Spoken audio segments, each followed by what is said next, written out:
talvez um dos piores. Aí tocou num ponto interessante, porque o São Paulo e o Corinthians tinham séries invictas parecidas com a do Palmeiras. Só que eram séries enganosas, as dos dois.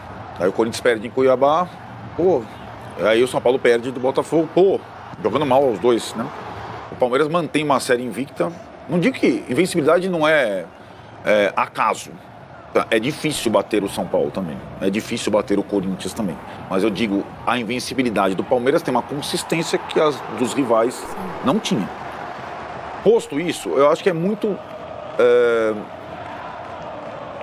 cada jogo tem a sua história. O jogo de Curitiba, o jogo de Florianópolis, o jogo da Arena Corinthians. Mas tem uma questão que eu acho que ela é indiscutível, que é o São Paulo do Rogério Ceni como visitante é muito ruim. Então, ontem ele completou, agora na segunda passagem pelo São Paulo, 19 partidas fora de casa. Como se fosse todas as passagens. Não. Do ano passado para cá. Tá. De 19 partidas como visitante, ele ganhou uma, a do Palmeiras, reserva do Abel, no Allianz Parque.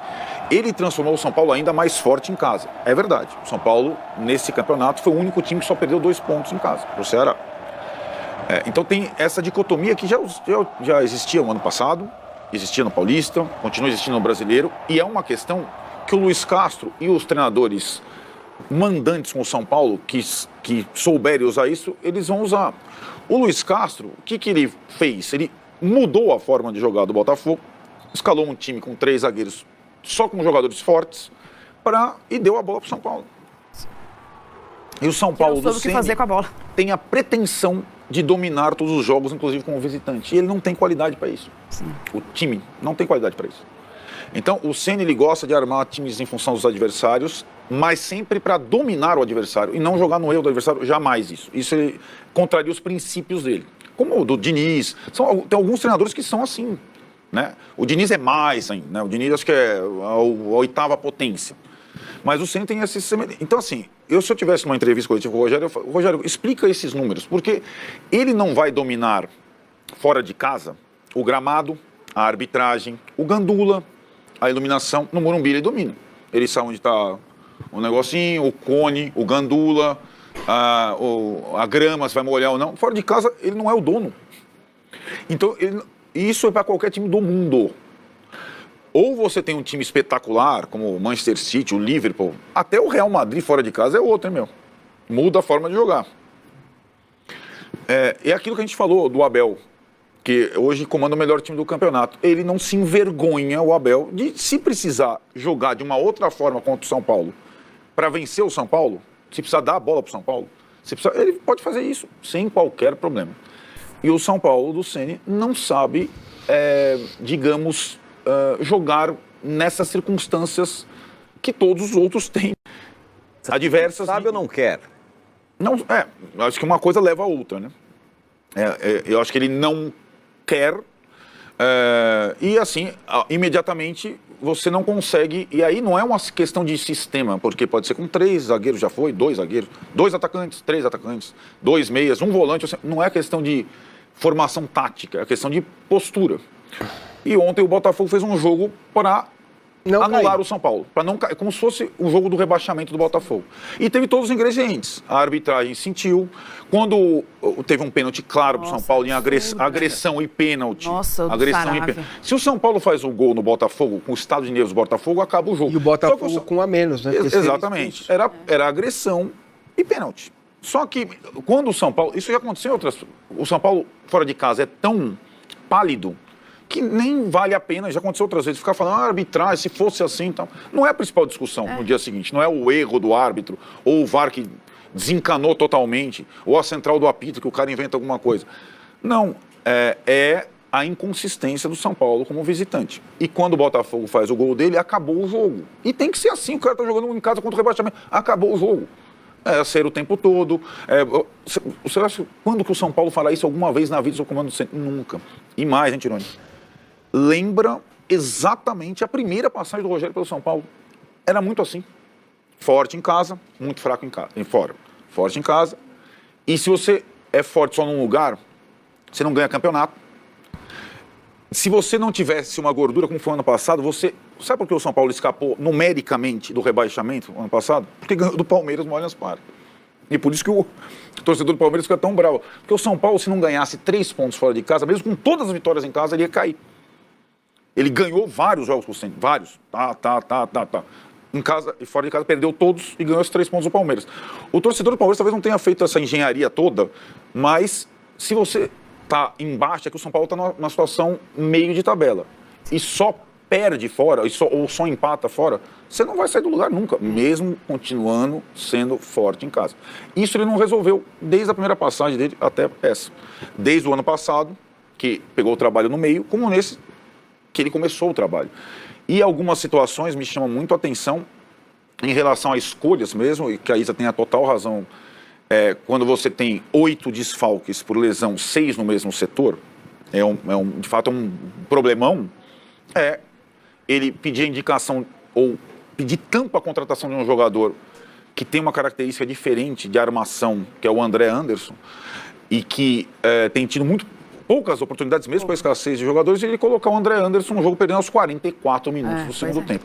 E manter o André 3 zagueiros durante muito tempo. Ele manteve 3 zagueiros durante muito tempo. Mas isso acho que é o de menos, porque, na verdade, o São Paulo só defende com 3 pessoas, o resto é todo mundo na frente, né? E quando tem o escanteio a favor, quando os 3 zagueiros estão na área, o que acontece?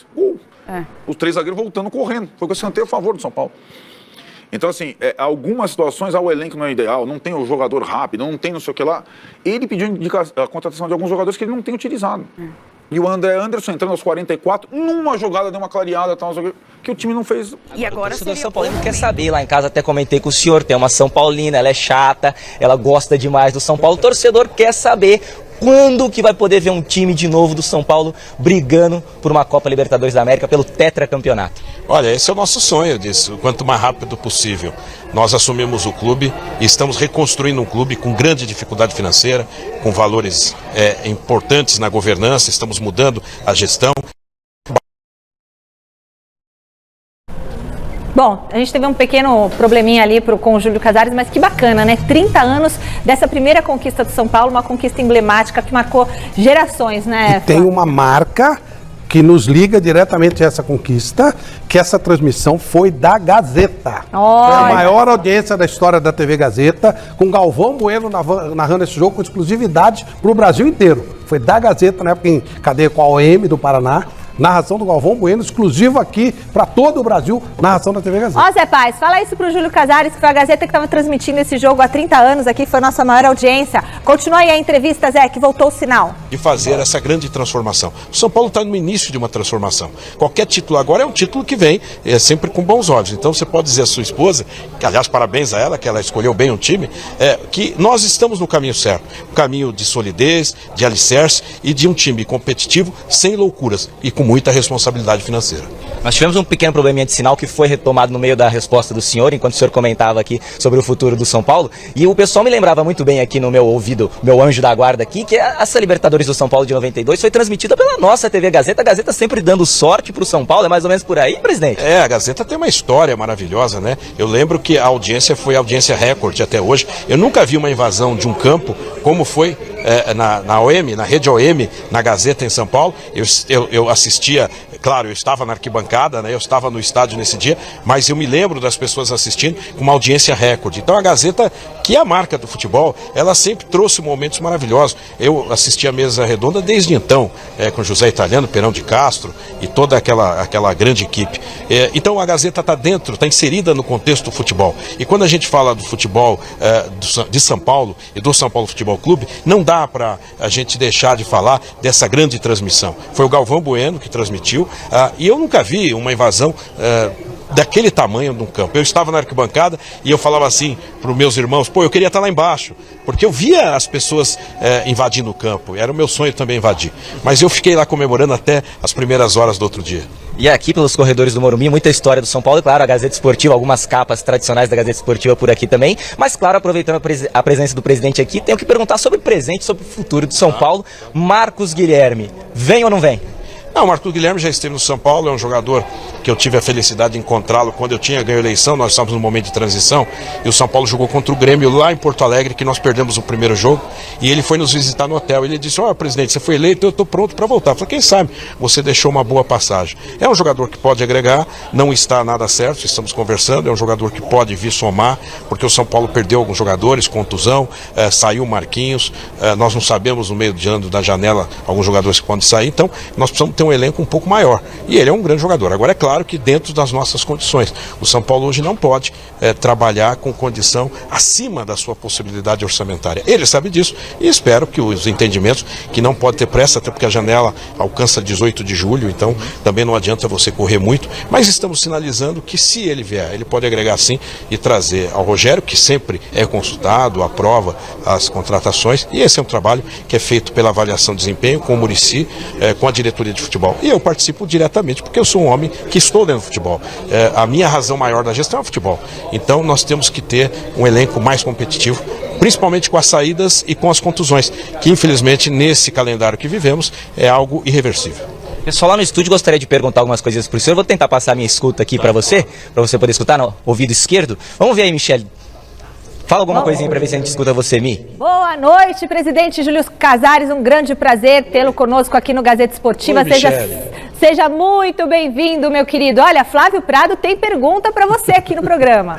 Presidente, boa noite, tudo bem? Michele, antes do Flávio Prado, cumprimentar a Michele. Muito obrigado, é um prazer falar com você. Tudo bem, Flávio? Beijo, tudo meu bem. querido. Presidente, e o Caleri, presidente? Ele está contratado ou não está? Não, o Caleri, aliás, eu queria dizer que o Caleri, nós tivemos duas oportunidades, né? Primeiro, quando ele veio, jogou na primeira fase, foi muito bem.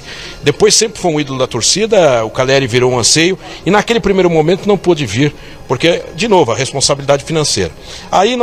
E aí um mérito à área de futebol, Flávio, construiu um mecanismo que ele pudesse vir. Ele veio. Eu falava com o Caleri por mensagem desde julho do ano passado, há quase um ano.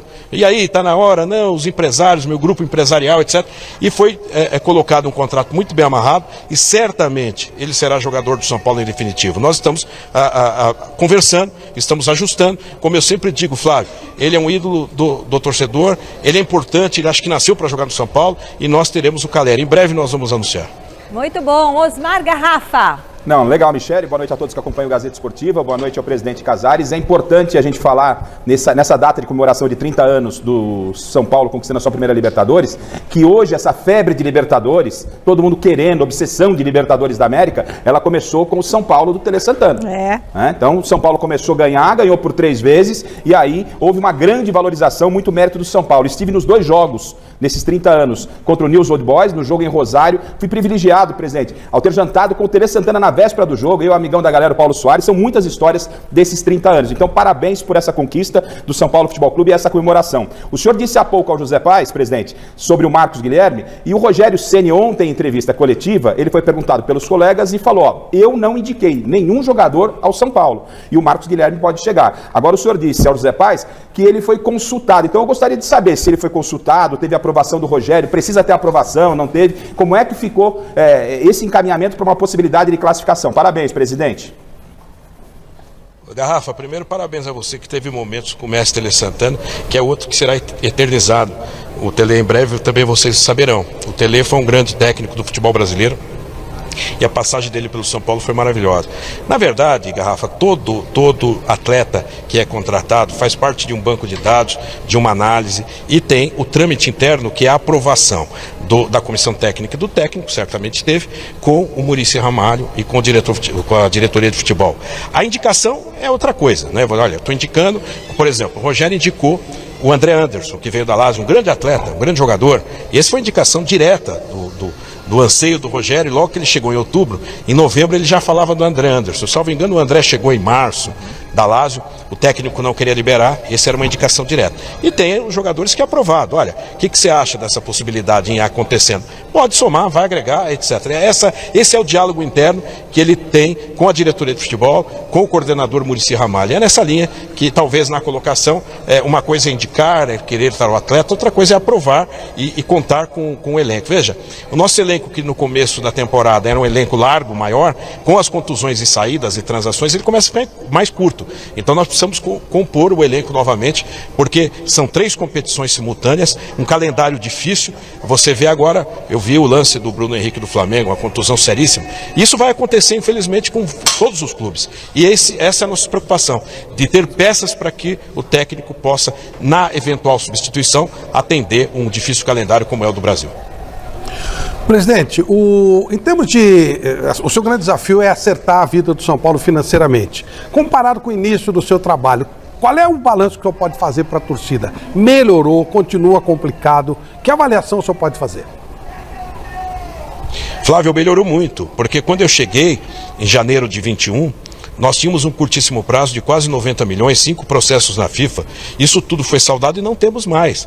É claro que a dívida continua, ela só mudou o realinhamento, o reposicionamento, mas se você olhar para que foi 21, nós crescemos muito. Eu estava vendo que grandes clubes, por exemplo, o Fortaleza hoje passa dificuldade. Se eu pegar naquela rodada, o Fortaleza hoje tem 7 pontos, o São Paulo deveria ter 10 ou 11. Então eram momentos difíceis. Então o São Paulo hoje está um pouco melhor. Foi campeão paulista em 21, vice-campeão em 22. Financeiramente, nós estamos ajustando as nossas contas, o marketing cresceu 4 vezes, mesmo com pandemia. Olha que sinais, temos normas de compliance, governança, temos grandes marcas na camisa do São Paulo, temos um time competitivo, se vai ganhar, se vai perder, qual a colocação nós não sabemos, mas hoje o time tem realmente uma cara que o torcedor quer ter, competitividade. E nesse ponto, Flávio, quando eu olho para trás, eu já vejo um panorama melhor do que quando eu assumi. Espero chegar em 23 e olhar para 22 da mesma forma, tendo um panorama ainda maior, ainda melhor, ainda mais competitivo. E tendo uma base que revela jogadores. Uma base que, na história do São Paulo, eu não vejo um momento em que tantos jogadores, tantos meninos assumissem a titularidade como estão assumindo com o Rogério Ceni. Para falar sobre o São Paulo, o Tricolor decidiu processar Turíbio Leite de Barros, que era até pouco tempo funcionário do São Paulo. Ele participava do Departamento de Excelência Médica, é o DEM, que deu nome ou substituiu o Refis, bastante conhecido do torcedor do São Paulo. Pois bem, Turíbio deixou o São Paulo e saiu deitando e rolando, detonando todo mundo. Falou a respeito dos equipamentos que não chegaram, disse que pessoas foram responsáveis pela saída dele, que pessoas não queriam bem do São Paulo, e as declarações do Turíbio repercutiram muito mal internamente. Quero contar para vocês que o Tricolor decidiu interpelar o Turíbio de forma judicial.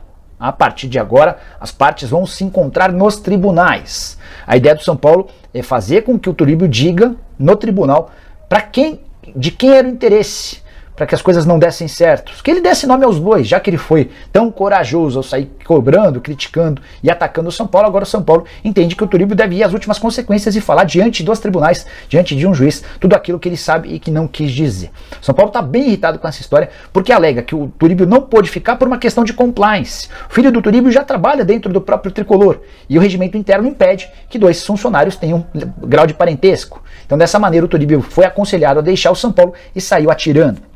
Sobre os equipamentos que o Turíbio diz ter trazido para o São Paulo e que o São Paulo acabou não aceitando, o Tricolor tem uma série de outras justificativas e explicações, entre elas um equipamento de R$1 milhão, que chegaria como forma de comodato e depois teria esse custo extremamente alto. O Tricolor também alega que a questão do laser e da câmera hiperbárica tem tipos de padrão de tratamento que não são tão recomendáveis assim. Até por isso o São Paulo entendeu que a reformulação que já está em andamento no Refis, com direito à mudança de pessoas e de equipamentos, vai acontecer, mas sem as máquinas indicadas por Turíbio Leite de Barros, que já foi bastante importante dentro da estrutura do São Paulo muitos anos atrás, mas que sai pela porta dos fundos e agora vai responder a uma questão judicial com o Tricolor. Antes de fechar o vídeo, só contar que o Luan, volante do São Paulo, vai precisar passar por cirurgia. O próprio São Paulo anunciou nessa sexta-feira a notícia. O Luan, que tem um problema bastante antigo, uma questão muscular, essa questão que causa uma complicação no músculo, causa uma lesão no músculo adutor da coxa esquerda, e agora vai ser caso de cirurgia, não há data de previsão. Luan, que não consegue jogar também por causa desse problema há bastante tempo. A gente deseja sorte e pronta recuperação para o jogador. Curtiu o vídeo? Quero falar agora sobre Pedro Rocha, que está deixando o Atlético Paranaense, jogador que tem seus direitos econômicos presos a um clube russo e não vai ficar no Atlético Paranaense, mas seu destino deve ser conhecido muito em breve. Conversando com um dos seus representantes, ouvi que o Pedro Rocha tem negociações avançadas para continuar jogando por empréstimo no Brasil. Se você leu ou ouviu que o São Paulo é o grande interessado, saiba que esse time muito perto de um acordo com o Pedro Rocha não é o Tricolor paulista. Quer aprender resultados como esse na internet sem precisar aparecer em vídeos no YouTube? Então clica no botão aqui embaixo, faz a sua inscrição no meu treinamento, ranqueamento de vídeos no YouTube, o Pulo do Gato, que lá vou te ensinar tudo que você precisa saber para trabalhar com o YouTube em vídeos, não precisa nem precisar aparecer.